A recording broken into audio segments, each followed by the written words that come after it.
You are listening to CEO Perspectives, a podcast by the Conference Board.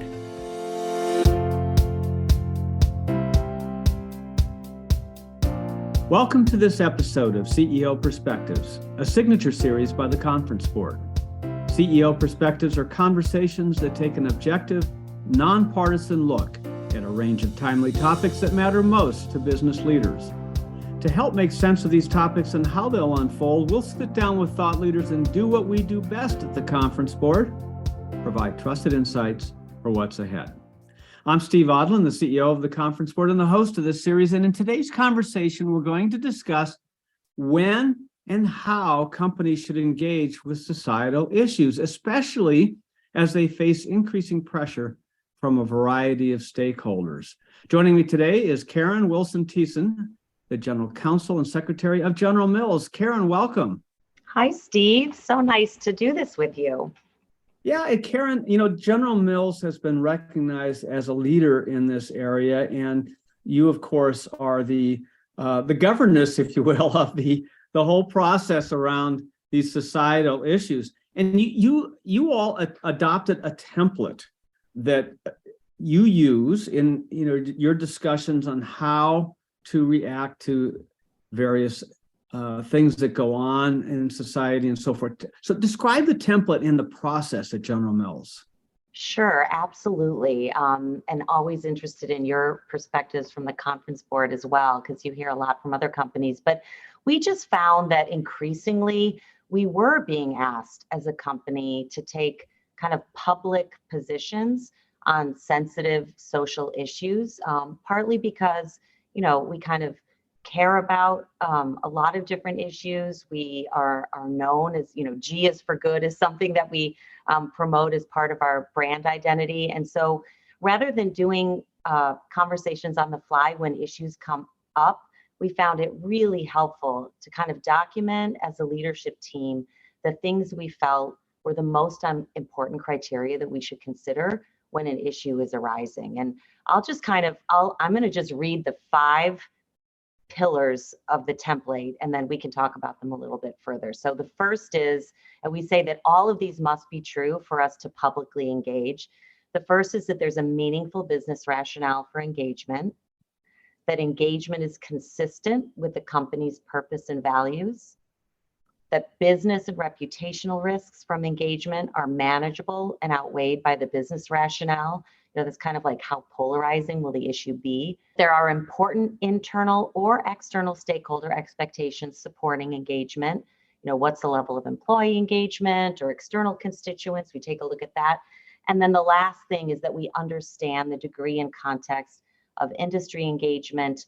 That could be others in our industry or in our business community. So those are kind of the 5 things, and they're very broad, and there's a lot of conversation that happens around each one, but they're really good anchors. Right, and those are meant to be discussion guidelines, and so you have a group of people that come together, when these issues bubble up, right? So who is what are the titles? Who are part of that discussion? Yeah, no, that's a great question. We ended up putting the Chief Communication Officer on point because whether it be from, the employee population or some of our consumers or just kind of public or, sometimes government or non-government entities that are kind of most out front on an issue, it seemed to most likely come to the Chief Communications Officer. But that role is really one where anyone who has a question knows now, it's pretty well understood across the company that that's where they go. And then he really coordinates with a lot of different stakeholders internally. That could be business leadership. It could be functional input. Usually external relations and government affairs are part of that conversation. And sometimes other committees that might have expertise such as sustainability or things like that. And then once that group has kind of worked the issue and kind of documents the answers to those 5 questions I told you about, we get together as a team, which is the Chief Communications Officer, the Chief Human Resources Officer, myself, General Counsel, and then of course the CEO. And it's really the 4 of us that are the decision makers based on the profile that's put together using the principles. Yeah, and this is a well-oiled process. I mean, you're sitting in Minneapolis, not too far from, the whole George Floyd incident and all the issues that came on. So it's really apropos that you all have stepped out and taken a leadership in defining how you're going to come at these things. But the other thing that you did is you engaged the board of directors in understanding what the process was going to be, and also the board discussed, and delegated to management within certain parameters, how to operate. Talk about that process too, because it's really important that boards and management are together on these things. Sure. I mean, I love that our board has a public responsibility committee that is a standalone committee, and corporate reputation is one of the accountabilities for that board committee. So when we were putting this criteria together, that public responsibility committee was very involved in helping us land upon the things that they knew would be important to both board and company. And of course, then, once you have agreed upon the principles, you don't necessarily need to go to the board each and every time you might make a public position. We absolutely do inform. And if there's a question, we have those discussions, as you well know. But I love that it was, a combined effort of the Public Responsibility Committee and management in landing upon this. And sometimes it is, yeah, go ahead, sorry. Yeah, well, no, and I think so. I think that was really helpful in supporting management's, confidence that they could take on these issues and make sure, because you followed a process that everybody agreed to. And so therefore you don't have to run to the board with everything. And also the board has your back, because as long as you follow the process, they know that it has been well thought out, right? Absolutely. Absolutely. And, as time goes on, if there's an emerging issue that's kind of playing out publicly, we'll also have board conversations along the way.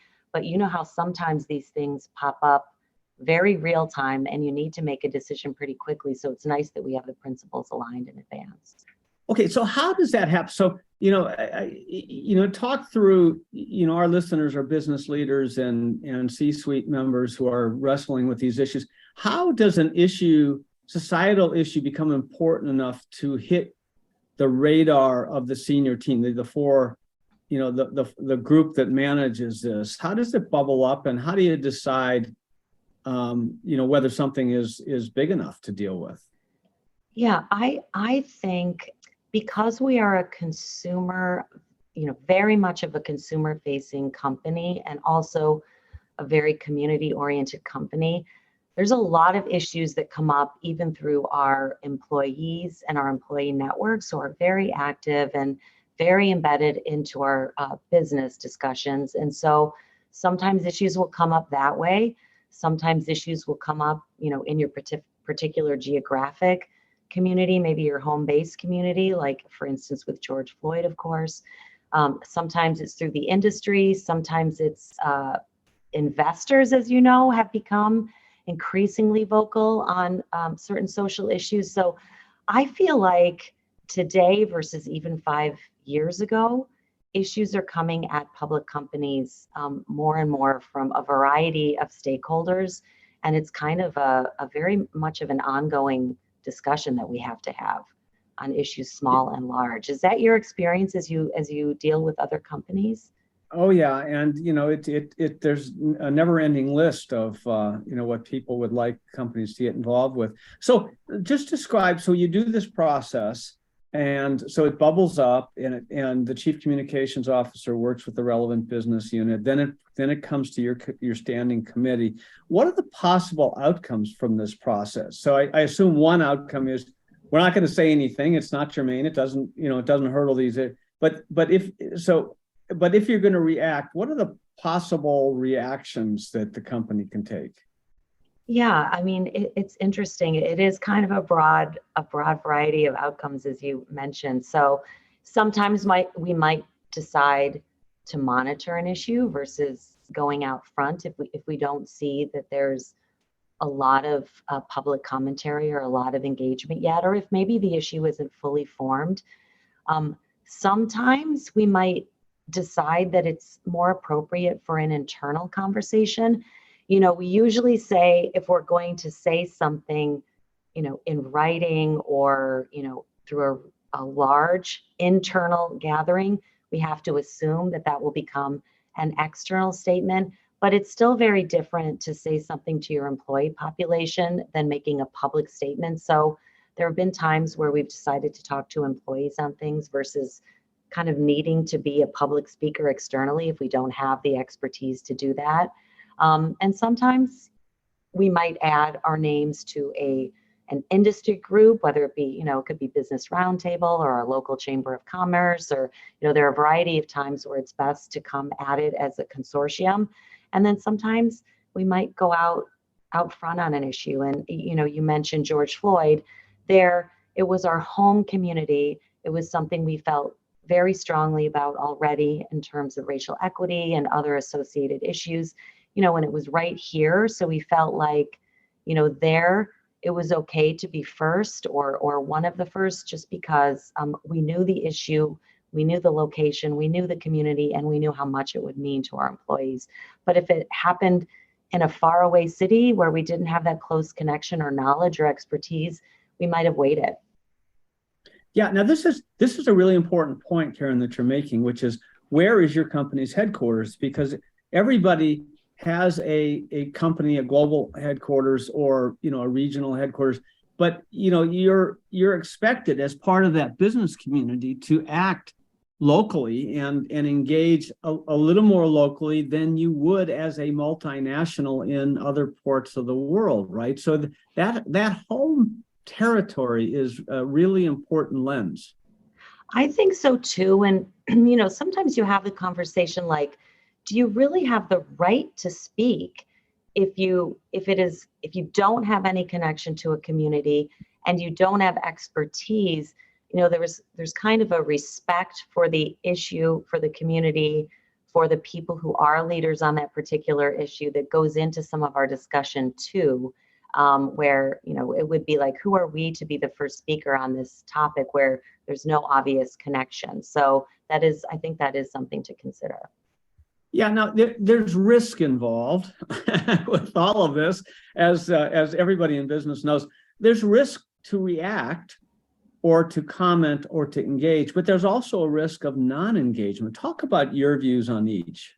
Yeah, I think, this is where, well, gosh, I will say with all of the 5 questions that we ask ourselves, we spend hours on some of these. There's a lot of nuance in these discussions, but that kind of risk of engagement, non-engagement, which is maybe that question I said, how polarizing is this issue and how will our various stakeholders respond? We definitely think about that. How much does it mean to our employees? How much does it mean to our consumers?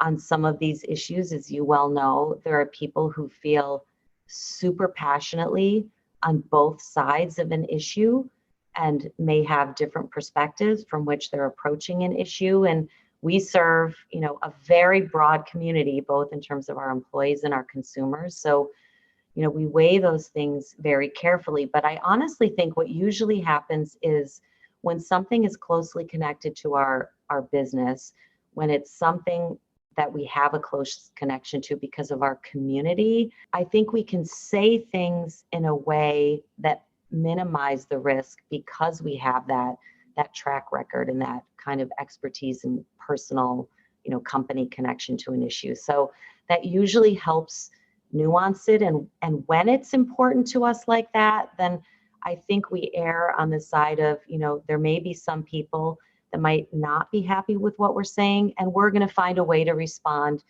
to that as well. And sometimes we have to engage in conversations with whether it be employees or other stakeholders as a result of that.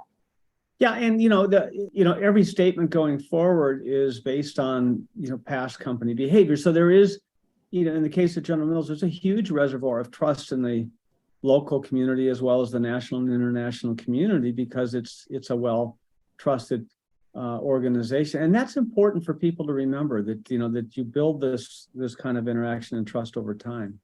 No, I think that's right. Recently there was the Respect for Marriage Act that had come out, and companies were being asked to become signatories for that as the bill was passing through.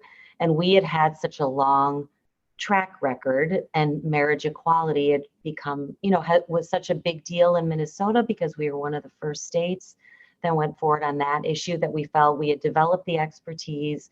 We had kind of developed the thought leadership. We had a close connection to the issue, and it clearly meant a ton to our employees. So, that kind of was an easy one for us based on all those things that we've talked about. We're discussing when and how companies should engage with societal issues. We're going to take a short break and we'll be right back. As you and your company monitor the volatile and uncertain economy, the award-winning forecast team at the Conference Board predicts a downturn by the end of 2022. Recession will further compound the crises that have recently upended expectations, from a deadly pandemic to a war in Ukraine and the highest inflation in decades. Yet, unprecedented crises also present unforeseen opportunities if you have a trusted, proven navigator by your side. With that in mind, and as the Conference Board has always done, we are providing you with daily, timely, and relevant content that will guide the business community through the economic storm. These trusted insights are being gathered on our website and are available to help your company master the challenges.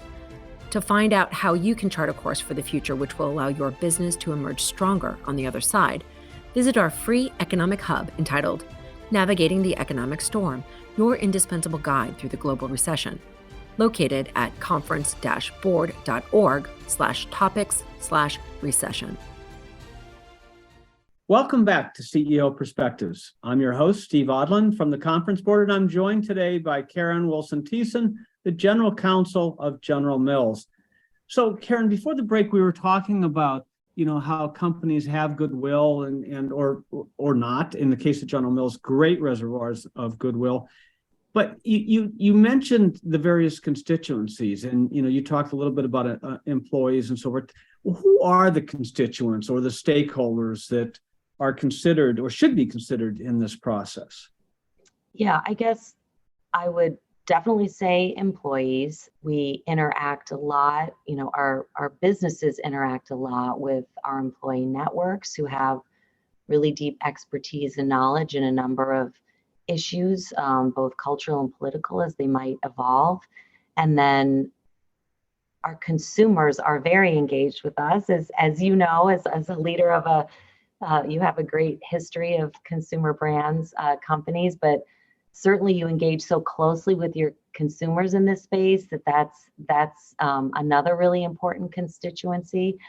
I think increasingly, as you know, our investors, over the last several years, and it was very different even 5 years ago, but when you're meeting with your investors, they care very much about certain social issues, not just about how the business is doing. And so we need to think carefully about that as we meet with investors. What do they care most about? Certainly on the issue of diversity and inclusion and climate, that's become increasingly clear. And so we pay attention to that very carefully because we know how much that means to a lot of our significant investors.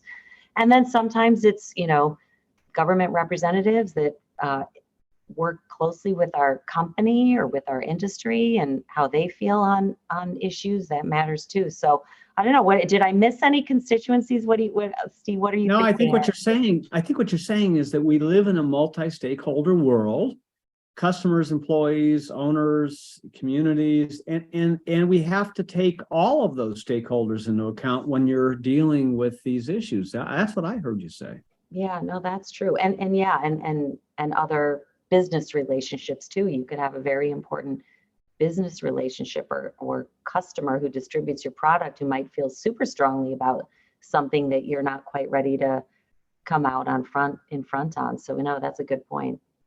Now you mentioned, there's a case where some of these things are societal issues or events.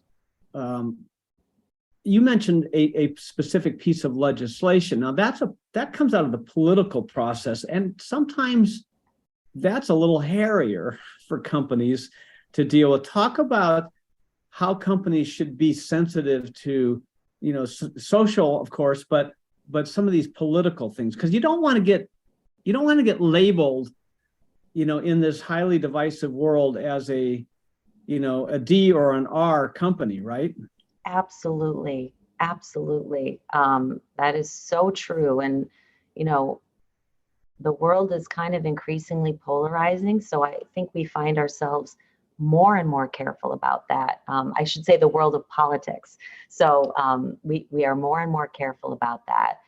So yes, I would say, there are times where you get a non-governmental organization or some, you might even get an industry group where there's a particular piece of legislation that people want you to comment on. I think that is, it's trickier because there's all kinds of pitfalls that could happen when you don't fully understand what the legislation is designed to do. You might not have the expertise. We certainly, felt strongly about like public safety generally, or maybe generally the need for police reform. Again, this is back, with our experience with George Floyd in our own home community. But boy, there were a lot of specific pieces of legislation, city council proposals, the state, federal, and it's really not our area of expertise to comment on any specific piece. So to the extent that that would kind of come up from time to time, we hesitated to dig in on such a technical angle like that. So I think to your point, I think it's harder to do that sometimes unless you really know what you're doing. So just to, not to put words in your mouth, but just to sort of paraphrase, what I hear you saying is it's important to focus on issues and policy behind these things, these events and these pieces of legislation as it relates, and you have to put it in the context of your business priorities, but be cautious about aligning with any specific political piece or legislation. Is that a fair summary? Yeah, I think that would be true most of the time. There's so many different issues that come up. I mean, I can't think of a particular example, but I guess I would say unless something is really well developed and it's really moved along and it's kind of more symbolic. I mean, in some ways, the Respect for Marriage Act was just a conglomeration of a whole years of state legislation that had occurred and federal legislation. So it was kind of more of an issue. It was social, it was important. So that one may be a little bit different, but in most cases, yes, I think it's harder when you're asked to really engage in the political process, which I think most companies try to avoid if they can. So, CEOs today are getting pushed to, more and more and more to comment on, every little issue that comes along. And then there are some CEOs who feel like, they want to use the soapbox and I think the resources of their company to sort of, push their own personal agenda, which, just feels, like not the right way to go. It's certainly not your recommended way to go on this thing. But how do you, CEOs are getting praised for jumping into these issues, but really only when they're when they're espousing progressive issues. And CEOs who have espoused, more conservative issues, have really found themselves in a load of trouble. I mean, is that just symbolic of where we are as a society? And what are the risks here for CEOs in particular?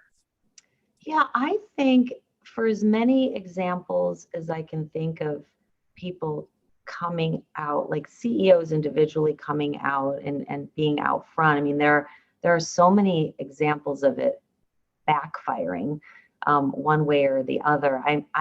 I know of many. I'm not going to name any names, but I certainly know when you go to like discussion groups, many lessons learned on being out front too soon or saying something that you didn't know enough about. So then it had unintended consequences. And, with social media, the reaction can be so quickly, there's no way to backtrack once you're out front. So, certainly our process is meant to be very careful, very deliberate, and not step into it without really carefully thinking about it. And no, I mean, I agree with you. I think there are many more cons than pros of individual CEOs kind of being out there promoting their own political agenda. Yeah, and that's why this framework that General Mills has developed is so important, because it helps to guide the discussion. It is a screen, and it's not meant to be an AI-driven process that you plug in inputs and you wait for a magic output. But there's a lot of judgment involved with it. But it does help protect the company, and it does help guide the CEO. Yeah, and I do think, there are instances where the individual CEO might feel really passionately about the topic, but you still run through these criteria. And when you're speaking on behalf of the company, they don't meet the criteria. So I think it is a good check. And, I actually really respect the way that has worked here at General Mills. Even on issues where maybe privately or personally you would say something, knowing when you speak as a CEO, it's very different. So I think that's an important acknowledgement. So this is a really interesting point, where the CEOs often try to do this with two hats. With my company hat on, this is my point of view, but with my personal hat on, it's something else. And that's not really a fair way to do it, because it's hard to separate the CEO as the individual from CEO of the company. And so hence, CEOs really have to be careful about, when they have a different point of view, not to get out over their skis. And that's why your process is so important. No, I agree. And I even think CEOs have to be more and more careful about people thinking they're speaking when they have no intention of speaking. Even, when we're doing our investor meetings or analyst calls, or even when there's, a speech at a community chamber of commerce event, and you get a Q&A, we are always, both the chief communications officer, head of HR, myself, and our CEO is very aware of this, but, you might accidentally say something that is conceived to be a statement on behalf of the company, or a statement when it's not even meant to be a statement. So again, in today's media pace of how quickly something evolves, you have to be super, super careful. Yeah. So any other advice that you'd have for business leaders in this process, as you think back to how you've experienced these issues and how you've had the debate, any advice? I just think the best thing is that we went through this process. And this took hours and hours and hours of time to land on the right framework. And, under each one, there's kind of several questions that we run through, and then to align on it as a management team, to debate and discuss and make sure it's right. And then to do that with your board or your board committee, so that you have it and you can pull it out and use it whenever something comes up. I think it's very much a worthwhile exercise, and you kind of have to extract yourself from the crazy day-to-day of all the issues and meetings that you have, and take a few hours and do it. And then it's just so worthwhile, because it really comes in handy. Now, if somebody wanted to look at this, does the General Mills publish this framework somewhere, or is it available on the website that they could look? No. So you have to then say again what the 5 questions are. Okay. The ones that we use are, and it's like the criteria that must be true. There's a meaningful business rationale for engagement. Engagement is consistent with the company's purpose and values. The business and reputational risks from engagement are manageable and outweighed by business rationale. There are important internal and external stakeholder expectations supporting engagement. And we understand the degree and context of industry engagement. And of course, as I've said, there's so many nuanced questions that we've added underneath through the experiences that we have when we deal with each and every issue that comes up. So it might be different in each different company with different culture and leadership, but I think it's just worthwhile doing it and having the criteria that speak to you as your company and the way you want to govern. So start with this general framework, and then work through your company and industry specifics to add to this, to customize it. But the point is, do follow a framework, do identify the process, and be deliberate in how you address these issues. Absolutely. Karen Wilson Thissen, thanks so much for joining us today. Thank you for having me, Steve. Appreciate it. You've been listening to a podcast from the Conference Board, the indispensable ally that has helped businesses through war, recession, and economic transformation for over 100 years. As recent unexpected economic challenges persist, you can chart a course for the future which will allow your business to emerge stronger on the other side. Just visit our free economic hub entitled Navigating the Economic Storm, your indispensable guide through the global recession, located at www.conference-board.org/topics/recession.